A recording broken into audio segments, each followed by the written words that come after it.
Hi guys, and welcome to Debi on Demand. Today we're going to be going through some of your favorite foam rolling exercises. All foam rollers are different. They're not all the same.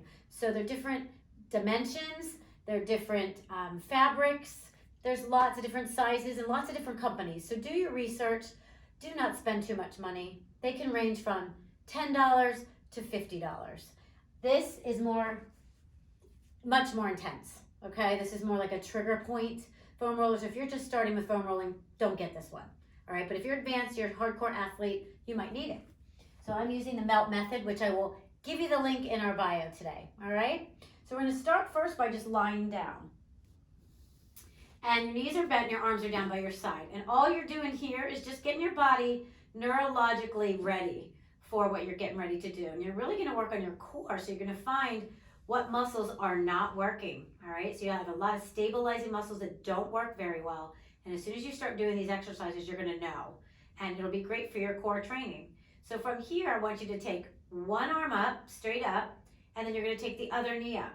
And you're gonna hold, and then you're gonna come down. So we're not rolling yet, we're just kind of getting ready. And then one knee, one arm, and come down. And I alternate these. I usually do about 8 of these to get myself set on each side, and then come down. Next one is for your upper body. So you bring your arms up and you turn your palms in. Bring your arms out to the side to take a nice stretch of your chest and your shoulders.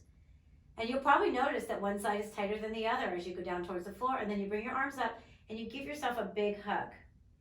And then you open the arms out again. And when you come back up, you switch and you hug the other way so that we're nice and even. And again, do that a good 8 to 10 times to get yourself all set and nice and warmed up.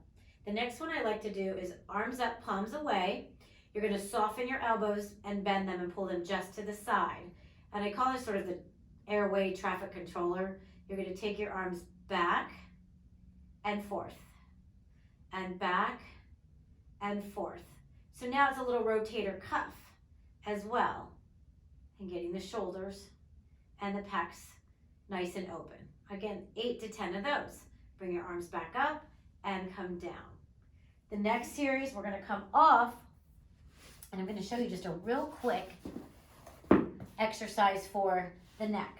So this is foam rolling at the back and base of your skull, not on top of your neck bones, okay? So make sure you get that right. Knees can be bent, arms down by your side. This is just a little nod. And for those of you that do Pilates with me, this is like a cervical nod, but our head is up, but not off the foam roller. And we're just going back and forth, again, about 8 to 10 times. Then we're gonna go side to side. So you're gonna turn your head.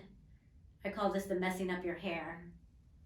You're gonna go side to side, and sometimes it will slip a little if you have really soft, silky hair. And then you're gonna get to the other side, you're gonna hold it, and this is just your cervical traction. You're gonna turn your head and stir with your nose. You're gonna stay on that side, and you're gonna do 8 to 10 circles in that direction, and then you're gonna reverse it, and you're gonna go the other direction. Again, 8 to 10 times with your little circles, and then you go to the other side, you turn the head, and you do the same thing on that side. Okay? The next one we're gonna do is for your lumbar spine. So this is a crowd favorite. If I forget this one, my people let me know, right? So you're gonna take your hips and you're gonna lift them up onto the foam roller. You're gonna take your hands right in front of your thighs. Now, where do you put the foam roller? You wanna make sure that it's just above your sits bones, okay? So you don't want it on them because you'll lose it. So you wanna get it just a little bit at your low back, and then your arms are straight. And we're gonna do a little bit of a pelvic curl back and forth. So we push the foam roller away, and then you bring it back in. And how do you do that? You gotta pull your abs in to push that foam roller away. And I've got my hands here so that I don't move my knees. So I wanna keep my knees nice and still when I do that. Otherwise, you're gonna do that, which we don't want, okay? So just back and forth. Then the arms come down by your side again, and you sway your knees side to side. And this is all your lumbar traction. Swaying the knees, pull your inner thighs together. Keep your shoulders down evenly on both sides. We'll do about 8 to 10, and then you'll hold it, and you're going to circle the outer thigh. Notice I'm just kind of trying to keep my head looking straight ahead, so I'm not straining my neck. And you'll do that 8 times, and then you'll reverse it. And you'll go the other way 8 times. Then we pull everything back to center, and we go to the other side and do the same thing. Outer thigh will go circle, and then the other leg stays still, and you circle 8 to 10 in each direction. And then to get out of this, you're going to lift your hips, roll your spine down, and you're done.